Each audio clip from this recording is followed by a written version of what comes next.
Para kay Vice President Sara Duterte, mabuti na rin at naihain na ang 2 impeachment complaint laban sa kanya para masagot na raw niya ang mga inaakusa sa kanya.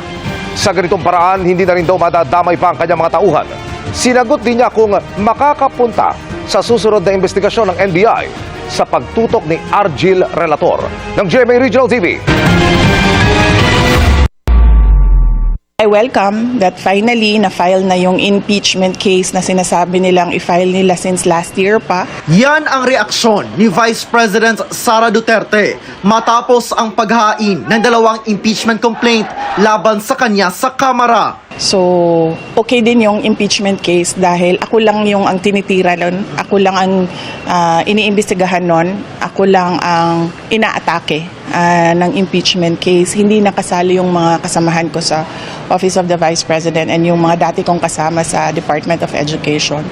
Masagot na ng final kung ano yung mga inaakusa nila sa akin. Kasama sa grounds ng impeachment complaint ang kinukwestyong paggamit ng confidential funds ng Office of the Vice President at ng DepEd. Pati na ang mga sinasabing naging banta ni VP Sara laban kay Pangulong Marcos, First Lady Liza Marcos at House Speaker Martin Romualdez. Ang paghain ng reklamo itinuloy sa kabila ng nauna ng pahayag ni Pangulong Marcos laban dyan.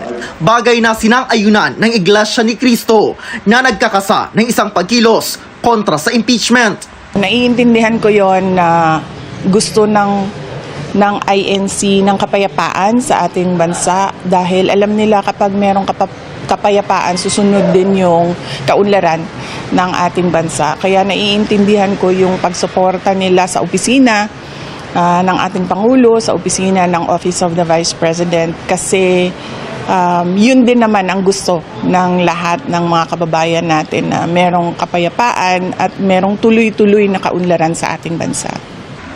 Sa pagtatapos ng pagdinig ng House Committee on Good Government and Public Accountability tungkol sa confidential funds ng Department of Education at Office of the Vice President, sabi ni Duterte, makakahinga na ng maluwag ang staff ng 2 opisina.